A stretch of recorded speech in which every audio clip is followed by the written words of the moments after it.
Hare Krishna, Krishna Krishna.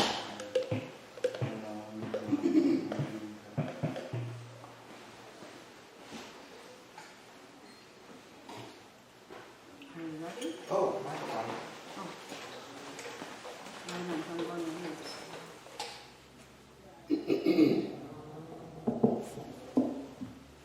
Alright, I can't sing. You take it. Ready?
Before reciting the Srimad Bhagavatam, which is the very means of conquest, one should first offer respectful obeisances unto the personality of God and Narayan, unto Narayana, the supreme human being, unto the Madhava-priya, the goddess of fortune, of learning. think about the next verse already. And unto Srila Vyasadeva the author. So, Shrinvatam Swakata Krishna. Shrinvatam Krishna. Shravana Kirtanaha. Vidyantasto Hibadrani. Vidyantasto Hibadrani. Vedamoti Savitsatam. Vedamoti Savitsatam. Shri Krishna, the personality of Godhead, who is the Paramatma, super soul, in everyone's heart, and the benefactor of the truthful devotee, cleanses desire for material enjoyment from the heart of the devotee who has developed the urge to hear his messages, which are in themselves virtuous when properly heard and chanted. Nashtatreshu Bhagreshu Nashtatreshu Bhagreshu Nityam Bhagavata Sevaya Nityam Bhagavata Sevaya Bhagavati Uttama Shloke Bhagavati Uttama Shloke Bhakti Bhavati Nishtaki Bhakti Bhavati Nishtaki. By regular attendance in classes on the Bhagavatam and by rendering of service to the pure devotee, all that is troublesome to the heart is almost completely destroyed, and loving service unto the personality of Godhead, who is praised with transcendental songs, is established as an irrevocable fact. So, by the way, before we start, who's getting class tomorrow? I am. You are still? Okay. Well, she was, but it turns out she can't, so she just told me. So. Okay, I'm just making sure it's covered because I know she's preparing for Saturday. I'm just checking. So, this is our reading. No, I meant Lakshmi Nrsimha was going to be giving. Lakshmi Nrsimha's wife was going to be giving class. Saroja. Oh, okay. But then it turned out she was a little afraid that this. Okay. I just assumed he's giving class on Saturday. Yeah, no. So we're in. On Friday night.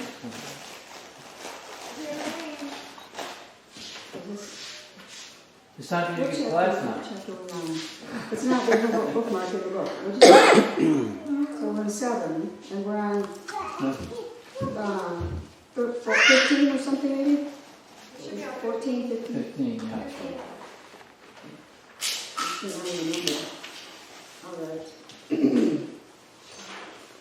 Anta, Sarasi, Uru, Valena, Pade, Grihito, Antas Sarasiuru Valena Pade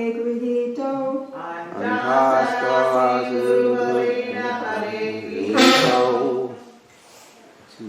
Grahena,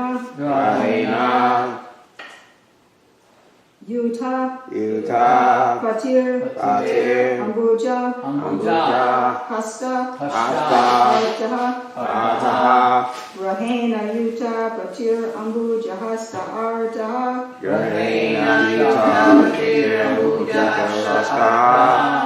Ahedam, Adi, Purushakila, Loka, Nata, Ahedam, Adi, Purushakila, Loka, Nata, Tirtha, Shravaha, Shravana, Mangala, Nam, is that a U? Namudeya. I'm not sure if it's a U or an A. It's A. It's an A. Yeah, there's a spot of ink missing here, so Namadheya. Namadeha. So the first syllable, sorry, Namadheya. Tirtha Shravana Mangalam Namadheya. Tirtha Shravana Mangalam. Anta Sarasi Uru Balena Pade Grihito.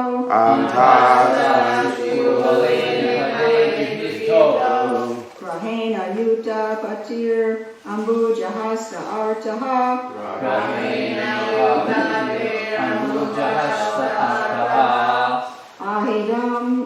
Ahedam Adi Purusha Kila Lokanata.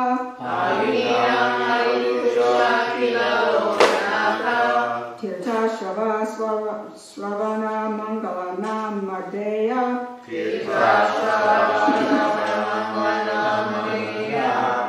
Anta sarasi urubalena pade grihito.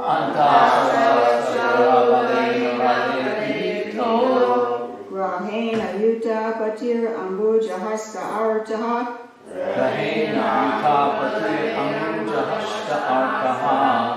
Ahedamadi purusha kila lokanata.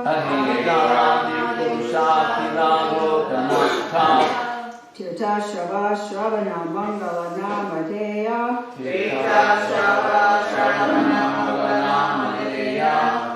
Is that 2 or 3? 3. Okay, you just can't. That's all right, go ahead, you can go ahead. Anta sarasyurubalena pade grihito. Prahena yuta patir ambuja hasta arta.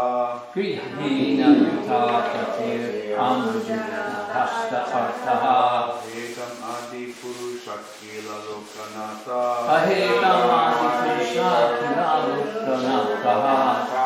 Tirtha Srava Sravana Mangala Napatyeya.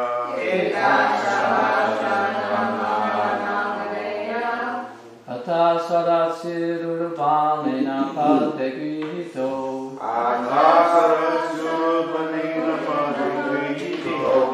Rahena yuta patirambuja hasta attaha.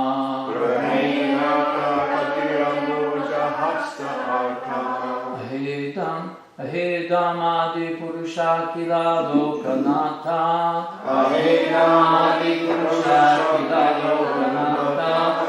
Tirtha Srava Shravana Mangala Namadeya.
Hasta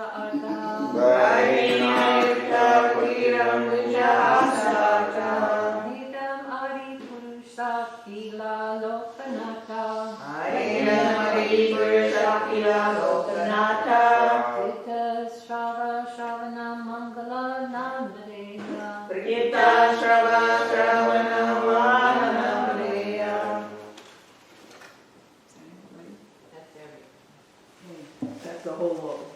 The whole world.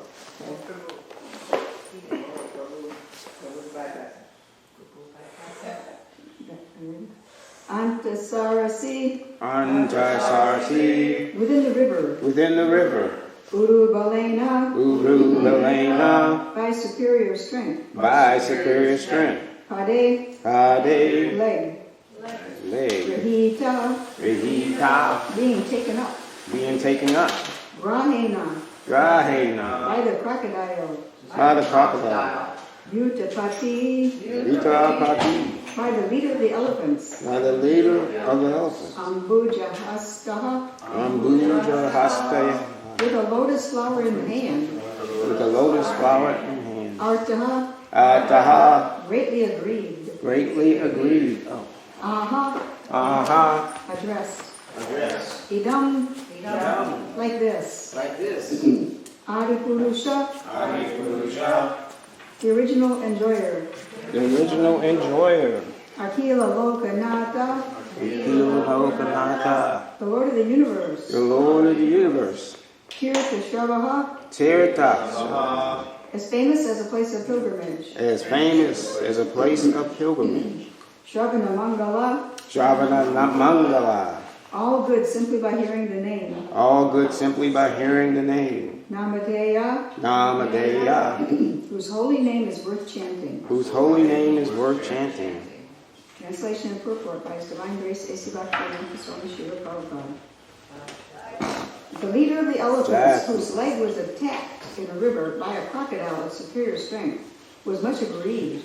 Taking a lotus flower in his trunk, he addressed the Lord, saying, O original enjoyer, Lord of the universe, O deliverer, as famous as a place of pilgrimage, all are purified simply by hearing your holy name, which is worthy to be chanted. Please repeat. The leader of the elephants, The leader of the elephants, whose leg was attacked in a river by a crocodile of superior strength, the crocodile of superior strength, was much aggrieved. was much aggrieved, Taking a lotus flower in his hand, taking in his trunk, taking a lotus flower in his trunk. the flower in his trunk. The word means this in hand. So I just have it in my head. He addressed the Lord, saying, He addressed the Lord, saying, O original enjoyer, O original enjoyer, Lord of the universe, Lord of the universe, O deliverer, O deliverer, as famous as a place of pilgrimage. as famous as a place of pilgrimage.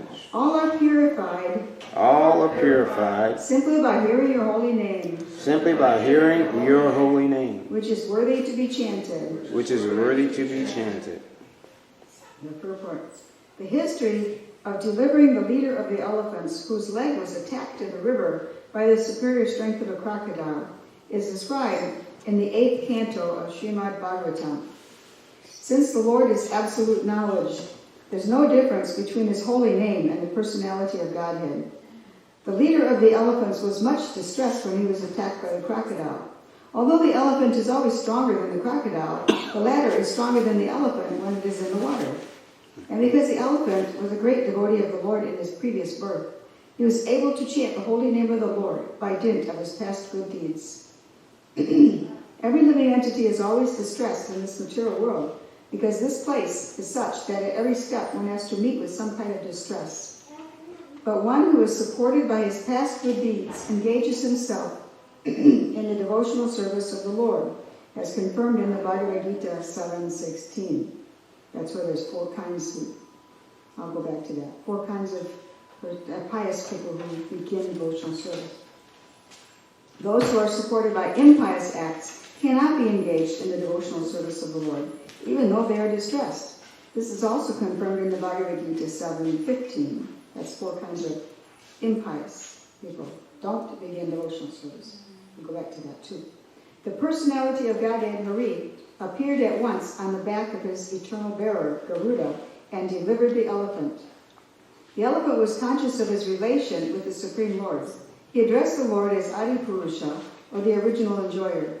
Both the Lord and the living beings are conscious and are therefore enjoyers. But the Lord is the original enjoyer because he is the creator of everything. In a family, both the father and the sons are undoubtedly enjoyers, but the father is the original enjoyer and the sons are subsequent enjoyers. A pure devotee knows well that everything in the universe is the property of the Lord, and that a living entity can enjoy a thing as ordained by the Lord. A living being cannot even touch a thing which is not allotted to him. This idea of the original enjoyer is explained very nicely in the ISKCON. One who knows this difference between the Lord and himself never accepts anything without first offering it to the Lord. The elephant addressed the Lord as Akila Lokanatha, or the Lord of the universe, who is therefore the Lord of the elephant also.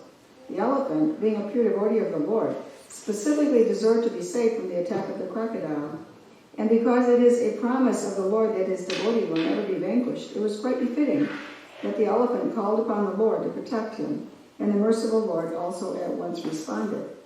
The Lord is the protector of everyone, but he is the first protector of one who acknowledged the superiority of the Lord, instead of being so falsely proud as to deny the superiority of the Lord or to claim to be equal to him. He is ever superior. A pure devotee of the Lord knows this difference between the Lord and himself. Therefore, a pure devotee is given first preference because of his full dependence, whereas the Lord who denies the existence of the Lord and declares himself the Lord is called Asura, and as such he is given protection by the strength of limited power subject to the sanction of the Lord. Since the Lord is superior to everyone, his perfection is also superior. No one can imagine it. The elephant addressed the Lord as Tirtha Shavaha, or as famous as a place of pilgrimage. People go to places of pilgrimage in order to be delivered from the reactions of unknown sinful acts. But one can be freed from all sinful reactions simply by remembering his holy name. The Lord is therefore as good as the holy places of pilgrimage. One can be freed from all sinful reactions after reaching a place of pilgrimage. But one can have the same benefit at home or in any place simply by chanting the holy name of the Lord. For a pure devotee, there's no need to go to the holy place of pilgrimage. He can be delivered from all sinful acts simply by remembering the Lord in earnestness. A pure devotee of the Lord never commits any sinful acts. But because the whole world is full of the sinful atmosphere, even a pure devotee may commit a sin unconsciously, as a matter of course. One who commits sinful acts consciously cannot be worthy of being a devotee of the Lord. But a pure devotee who unconsciously does something sinful is certainly delivered by the Lord, because a pure devotee remembers the Lord always. The Lord's holy name is called Shravana Mangala. This means that one receives everything auspicious simply by hearing the holy name. In another place in Srimad Bhagavatam, his holy name is described as Punya Shravana Kirtanas. That sound familiar? It's in the middle of the 3 verses, second line. Let's see. I can't say it. No, I'm not going to try. Anyway, Punya Shravana Kirtanas is the second line of the middle verse that we say before we class. It is a pious act simply to chant and hear all about the Lord. The Lord descends on this earth and acts like others in connection with the activities of the world, just to create subject matters for hearing about him. Otherwise, the Lord has nothing to do in this world, nor has he any obligation to do anything. He comes out of his own causeless mercy and acts as he desires. The Vedas and Puranas are full of descriptions of his different activities, so that people in general may naturally be eager to hear and read something about his activities. Generally, however, the modern fictions and novels of the world occupy a greater part of people's valuable time. Such literatures cannot do good to anyone. On the contrary, they agitate the young mind unnecessarily and increase the modes of passion and ignorance, leading to increasing bondage to the material conditions. The same aptitude for hearing and reading is better utilized in hearing and reading of the Lord's activities. This will give one all-around benefit. It is concluded, therefore, that the holy name of the Lord and topics in relation with him are always worth hearing, and therefore he is called here in this verse Nama Dea, or one whose holy name is worth chanting.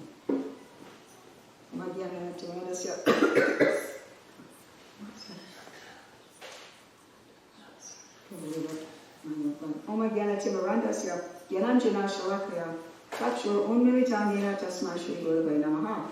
I was born in the darkest ignorance, and my spiritual master opened my eyes with the torch of knowledge. I offer my respectful obeisances unto him. So, this 2 verses dedicated to the incarnation of the Lord that appeared to Gajendra. And the next one is more specifically about that incarnation. So tomorrow we can go into the story more, but this is a lot of philosophy. It's a lot of actually Bhagavad-priya philosophy in here. So I'm going to focus on that. I'm just going to go through the purport, starting with there's so many things. Mainly it's about the holy names. It's about remembering the holy names and its safety. So, but there's auxiliary things that the position of the elephant to be in distress enough to remember the holy names like that. He was an elephant. He was an elephant. So he wasn't probably going around remembering the holy names normally. He was obviously an advanced devotee, and he's called a pure devotee here, but I'm going to suggest possibly that means he got purified by his distress. Because otherwise, I'm not sure why he was an elephant. So, I forget if there's a story to that. Yeah, there is. Oh, okay. I can tell you tomorrow. Tell me tomorrow. Yep. This will be an incentive to come to tomorrow's class. To find out why you'll get right. Gajendra was an elephant. So, anyways, there he was. He's an elephant. Very strong. Elephants are super strong. However, in the river, the crocodile, which is probably a pretty big crocodile, was stronger because he was in his element. So this is a little hint about Varnashram. Because if one is in one's safe place, then one is stronger.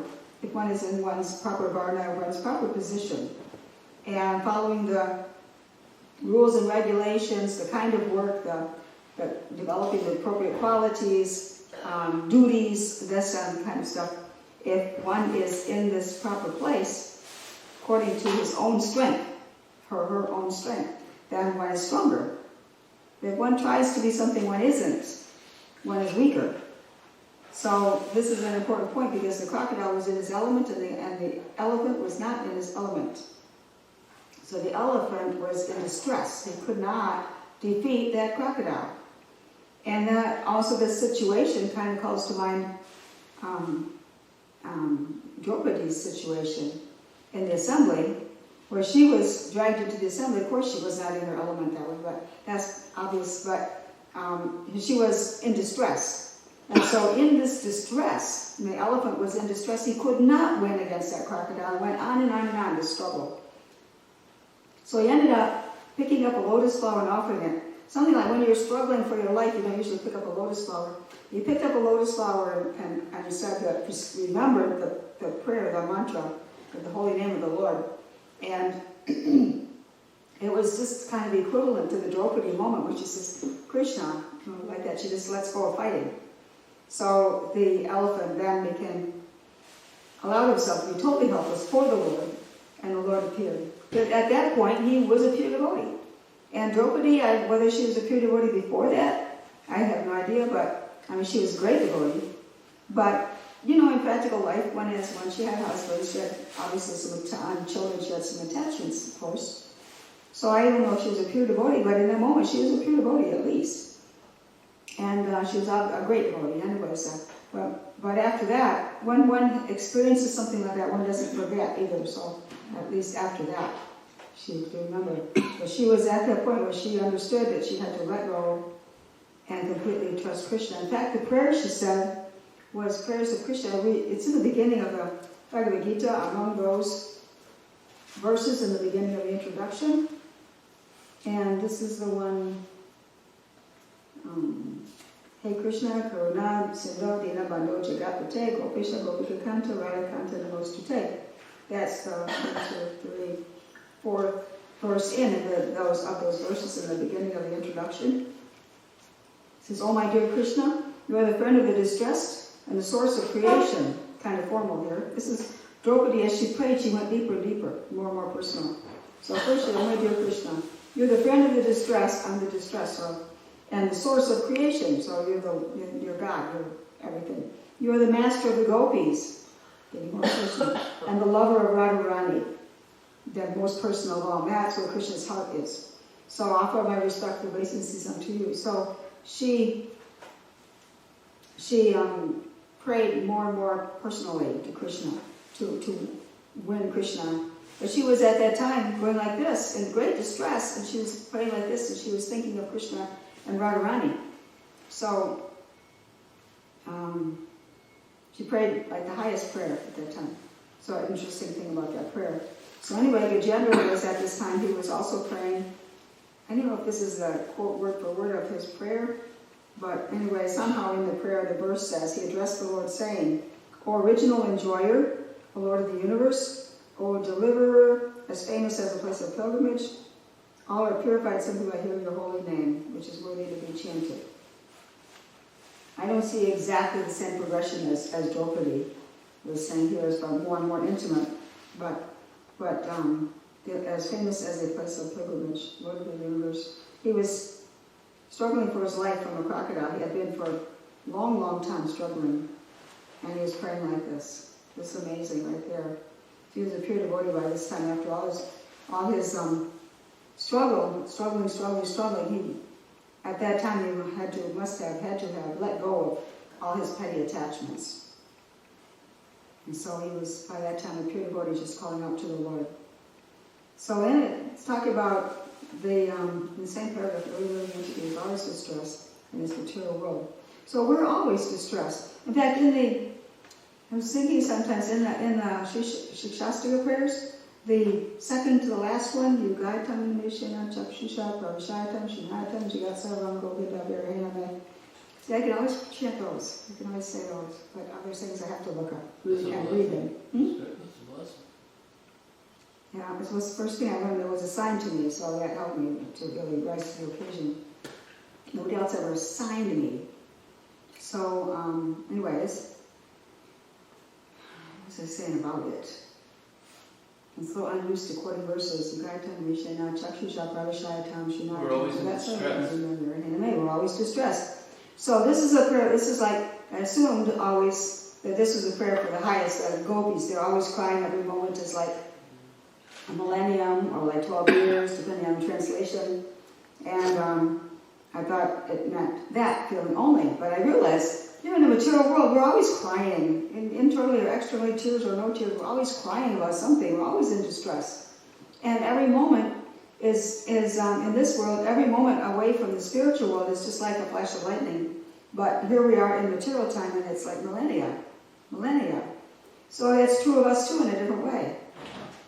We may not be crying on the level of the gopis, but we're crying for, like of Krishna. We're crying for Krishna, but we don't know it. We're crying because we have this misery, that distress. So every living entity is always distressed in this material world, because this place is such that at every step one has to be in some kind of distress. The one who is supported by his past good deeds engages himself in the devotional service of the Lord. So that's 7:16 of the right here.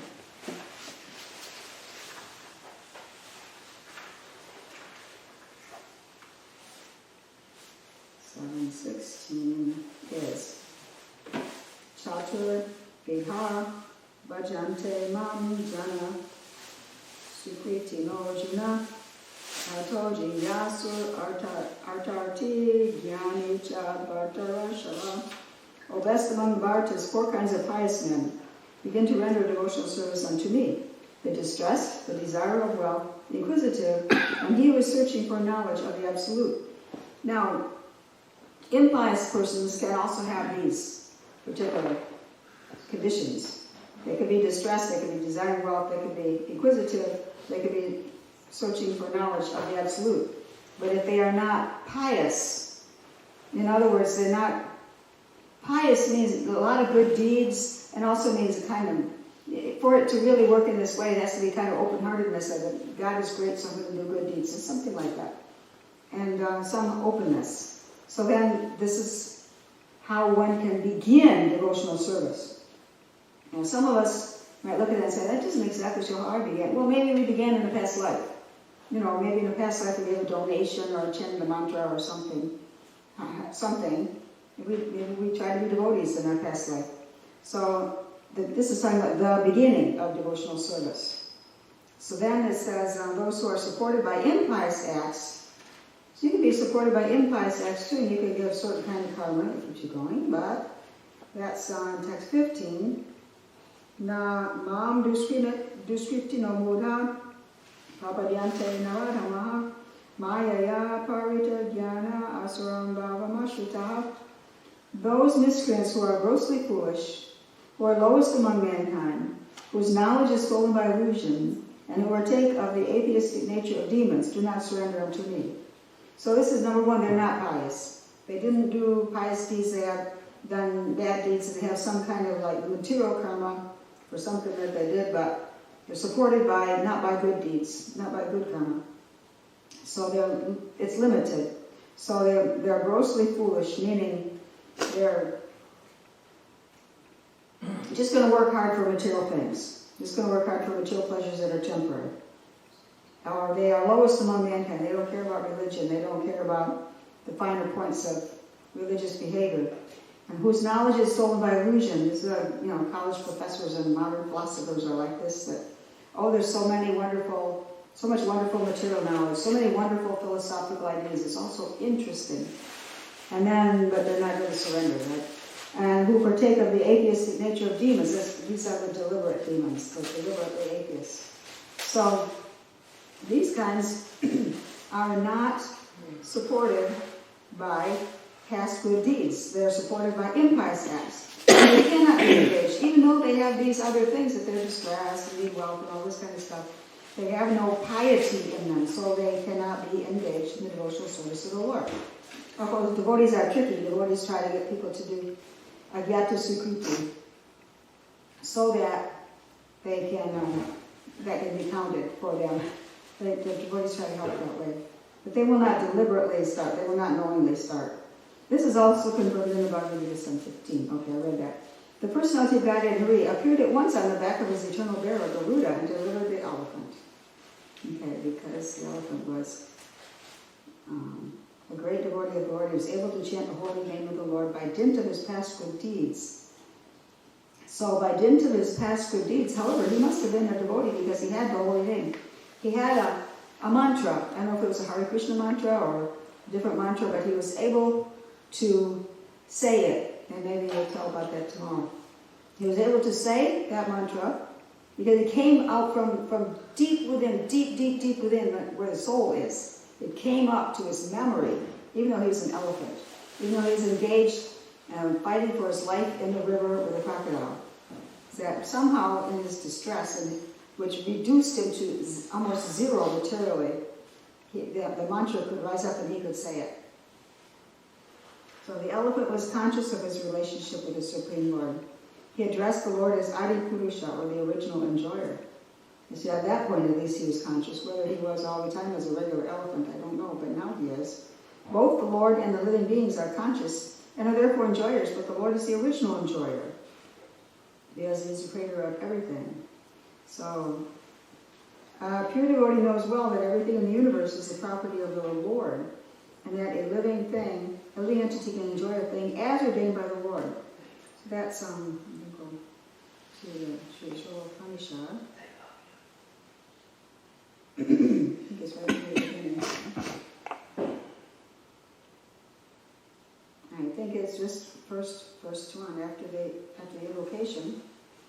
Everything and I can read the Isha Vasyamidam Sarvam Yat Kincha Jadatam Jadat Tena Tyaktena Bunjitaha Mahaviraha Shashaswittanam. Everything animate or inanimate that is within the universe is controlled and owned by the Lord. One should therefore accept only those things necessary for himself, which are set aside as his quota, and one should not accept other things, knowing well to whom they belong. Now you can't accept other things you may have some karma that allows you to get some things that you don't deserve. Like a thief has some scrap of good karma to allow him to be successful in his thievery. But, so it's because it says here, a living being cannot even touch a thing which is not allotted to him. So you may have some karma that allows you to have this thing about, because you can be a thief and you can succeed a little bit. But even that, you can only get what's the success that's allotted to you. And if you're not going to steal, then you're truly accepting what's allotted to you by the Lord. So we may be very poor. We don't fight that. We just, we have to have, it's a philosophical acceptance. Maybe you have to work hard or something like that, but then you get what you get, and you're peaceful with that. Because it's what's allotted to you. So why do we need to have more things? Modern society is full of thieves. Because we're like exploiting the earth, taking resources, not giving back, and then there's all these signs that the earth is suffering. That means we're going to suffer. All the signs are there, and it's still being done. Taking more than we really need to enjoy more than we need to enjoy. It's not real enjoyment. We're trying to enjoy. So more than is really all right, and it's not any kind of happy enjoyment anyways. So and Krishna is the original enjoyer. It all belongs to Krishna. So this idea of the original enjoyer is explained very nicely in the Ishopanishad. One who knows this difference between the Lord and himself never accepts anything without first offering it to the Lord. So there you go. There's what we should be doing. We offer things to the Lord. At least we offer our food. I even got to the point where I never did, because when I started, nobody really instructed me this way. And I never got the habit. We should offer even the water we drink. We should offer our home. We should offer everything to the Lord first, because it belongs to Him ultimately. We're allotted certain things, but everything ultimately belongs to the Lord. We should at least have this consciousness. So, let's see, make sure I know what time it is. Try to finish some of these ideas real quick. The elephant addressed the Lord as Akhila Lokanata, or the Lord of the universe, who is therefore the Lord of the elephant also. So if you're the Lord of the universe, you're the Lord of me, because I'm in the universe. So, and the elephant, being a pure devotee of the Lord, specifically deserved to be saved from the attack of the crocodile. Because it is the promise of the Lord that his devotee will never be vanquished. It was quite befitting that the elephant called upon the Lord to protect him, and the merciful Lord also at once responded. The Lord is the protector of everyone. Here's that in 9. Let's see. 9:29. I just opened the verse real faster. I envy no one, nor am I partial to anyone. I'm equal to all. But whoever renders service unto me in devotion is a friend, is in me, and I'm also a friend to him. So he reciprocates. God takes care of everyone equally. That's what God is supposed to do. He's God of everyone, so he should be taking care of everyone. But if someone is devoted to him, then, he reciprocates in kind. He can't just be official with that person. He warms his heart. He's going to personally exchange. He's going to personally protect that person. So, I had someone explain this verse like Krishna is being official. I envy no one, nor am I partial to anyone. I'm equal to all. But then he softly speaks, but whoever renders service unto me in devotion is a friend, and is in me, and I'm also a friend to him. So all of a sudden he gets intimate. First he's official, then he's intimate. So, then the purport goes in about the Lord is superior, he's forever superior, no one should be equal. Actually, I met someone recently, a Hindu person, who explained I said, okay, then what is your ultimate goal? What's your ultimate success? What is it like when you succeed in your path? Well, I will have all knowledge, and then I will have power. I'll have all knowledge in the universe, and then I will have power. Okay. It's interesting. But we don't think that way. We can never be equal to Krishna. So he's way superior. So we just simply render devotional service and try to please him.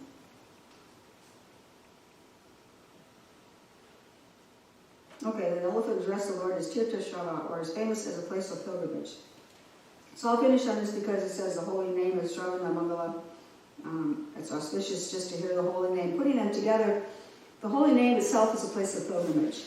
No matter if we're in distress, or what's going on, or if just kind of like busy, lost in materialism. As soon as you start chanting, if you're in distress, as soon as you start chanting, there's a place of safety at those holy names. Even if the body isn't safe, even if we run through all kinds of things, it's still, just to chant the holy name is a place of pilgrimage.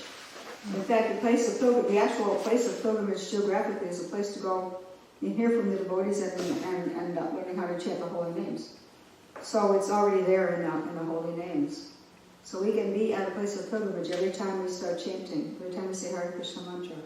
We can be in a place of pilgrimage immediately. And receive everything auspicious. So the holy name is described as Punya Shravana Kirtanam. It's a pious act simply to chant and hear all about the Lord. So, Shravana Kirtanam, we chant and we hear, and we hear and we chant, and it connects us with the Lord. It's pious, it's more than pious, because pious sometimes just means materially pious. This means spiritually pious in this context. So I think I'll stop now. Any question or discussion, or you want to share about the two devotees? Yes?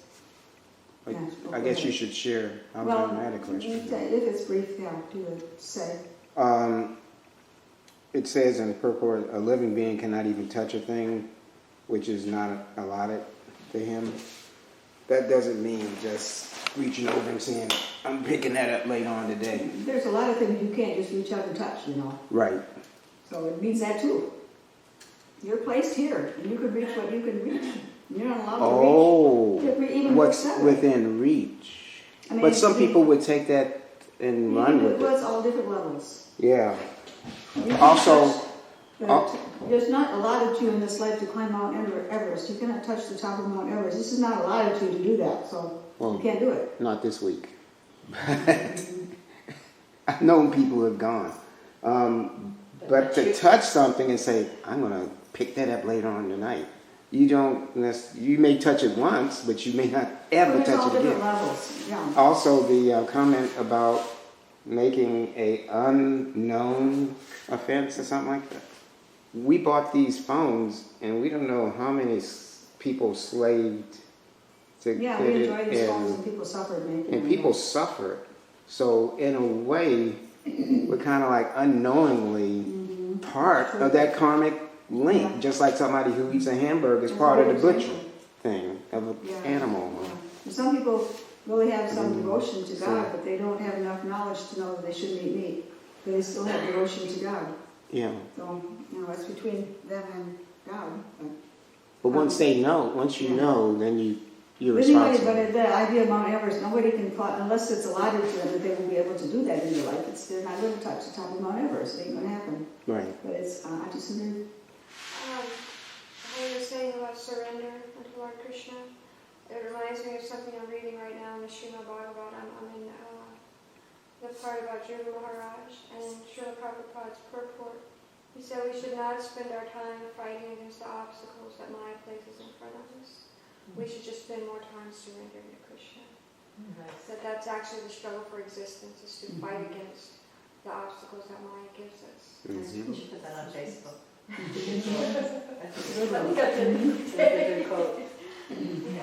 Anything else? Well, I was thinking, when you're saying you can't touch this, it's like that song. Isn't there a song? You can't touch this. Can't touch this. Yep. But it is not allotted to in this lifetime. Maybe You can't he touch the top of read that. Maybe he read Bhagavatam. I don't know. I might go later. Thousands of people go. About this Hindu gentleman who was telling you that, I will have all the knowledge and then I will have all the power, Oh, really? Do you have power to stop getting diseases? Do you have power to arrest your growing old? We never think all the way through. Do you have power to stop yourself from dying? What about all that? He tried to say, I said to you, so you want to merge with God? I said, I didn't say that. So I'm sorry, what is that? I said, so your ultimate goal is to merge with God? He said, I didn't say that. So I didn't get what you... So do you want to merge with God? Oh. And he said, I didn't say that. Okay. So they don't think it all the way through. If they thought it all the way through, they'd realize if all is one, they'd realize that all of this leads to the idea that all is one, and all can't be one, because then where does illusion come from? That's two. And so they never think it all the way through. Otherwise they wouldn't be there. So, anyways. And they speak with such authority, you know, Oh, they yeah. speak with such conviction Yeah. and authority, like this is it. Yeah. I know it all. There's And we can also speak with great authority about how the material world is all there is. And people can, whatever their illusion is, or however strong their illusion is, they can speak with sounds like great authority. So, Gopalaji Prabhu, did you want to say something about? No, that's the thing. Well, Ramanujacharya, let me just give some brief, seems like it would be appropriate. Ramanujacharya, he appeared a few hundred years after Sankaracharya. Sankaracharya is around 700 BC, AD, and then around 1020 or somewhere in that, something like that, Ramanuja appeared. And, you know, Sankaracharya's mission, who's Lord Shiva, was to reestablish the authority of the Vedas after Buddha had said, you know, they're misusing this just for animal sacrifice, and so he introduced this other ahimsa principle. Anyway, but Ramanujacharya, he had a guru, and he just couldn't bear some of the things that he would say, because in this Sankaracharya's philosophy is that everything is one, and God is formless, this Brahman, and so basically you could worship like a deity form, but then if you worship really well and pray really well, it'll turn to dust. It'll just, and there are so many painful things. And Ramanujacharya actually is an incarnation of Lakshmana. So you don't get any more powerful than that. It's like saying Lord Nityananda there, Lord Balaram is there. And this is very interesting because both Madhava-acharya and Ramanujacharya are very prominent personalities in Ramachandra's Leela. And now here they are in the Chaitanya Leela. And Ramanujacharya could not handle he had this Vishesha, like we say, Vishesha, Sunyavadi, this Vishishta, this oneness. There were some incidents where his guru was saying things that just caused him to cry. It was so painful to listen to him. The guru became envious of him, because you can see how powerful he was and he wanted to kill him. Because he says that it's a gradual progression to Lord Chaitanya's Achinta Veda Veda Tattva. Ramanuja says, no, God is not formless. I'm just going to give it abbreviated. That God has a form and He's ultimately the source of the Brahman. Then Madhva-acharya comes along a few hundred years after that, and he says there is God, but also the jiva is separate from God. So there's the God, there's the Supreme Personality of Godhead, and the jiva is separate. So you see pictures of Madhva-acharya with two. So now Lord Chaitanya comes, and he says, yes, there are two, but they're simultaneously one and different. They are one in quality, not in quantity. So, but Madhva-acharya was extremely strong. He was incarnation of Hanuman. And there's an incident where, I don't remember all the details of it, but it has to do with his toe. And someone wanted to debate him, or if they didn't want to debate him, he would wrestle him. So he challenged him to a wrestling match, and the person, Madhva-acharya said, I don't think you're strong enough. So, well, I want to wrestle you. And, well, if you can pick up my toe, I'll wrestle you. And he was trying to get this person, they wanted to debate philosophies, and then there would be, whoever won the debate, they would be, have to surrender and touch the other person. So he has the person touch his toe, and he just can't lift his toe. And as he's digging to touch his toe, he's taking all the dust from Madhava-charya's feet onto his head. And it becomes purified, and he's completely defeated and surrenders. So, this is a day where both of them disappeared, and both of them are from the Ram Leela, Lakshman and Hanuman. And they gradually set the stage for Lord Chaitanya's Ajinta Veda Aveda Tapa. There's much more to talk about them, but I mean, this is just a brief thing that we can appreciate their pastimes. And also, there's a very interesting pastime with Ramanujacharya and the Jagannath deity in Jagannath Puri, and also where they tried to kill him, his guru and the guru's disciples. So many interesting pastimes. But in all cases, you can see the hand of the Lord. Very mystical experiences that took place. So anyway, I just wanted to mention something about them. That was nice, thank you. I learned something. I didn't know, I guess I should turn it back on. I didn't know that they're both from Ram Leela. I didn't either until just, I think, earlier. I started looking and reading, and all of a sudden, and I heard someone speaking, and all of a sudden, it's very fascinating. And they're around, of course, Lord Chaitanya, so they were serving him and allowing him to come. So but also, Madhava-charya is Bhima in Krishna Lila. That's right. Madhava-charya? Yeah. Hanuman, and then Bhima, and then as Madhava-charya. Right. So they're in all three Leelas. Hanuman, Bhima. He's Hanuman. But also, Hanuman is in Chaitanya Lila. He's Murari Gupta. I mean, that's one. I've heard that he's. Yes. And it's interesting because in Ram Lila, Hanuman went. The famous picture of him carrying the mountain for the herbs to cure Lakshman, and so it was he couldn't have time to find the herb, so he takes the whole mountain and flies with the mountain, and so that's a healing pastime. And then in Chaitanya Lila, Murari Gupta is actually a physician, a doctor. So I think I heard wrong. He's healing the body and the soul. That it's Madhava-charya who is Bhima, right? Because Bhima is I heard He was very strong. Madhava-charya was very extremely strong. So Hanuman, Bhima, Kill a tiger. Murari Gupta. Yeah. And Madhava-charya. And And Lakshman is actually as the same as Talavana and Nityananda. Then there was something else. Anyway, what was I going to say?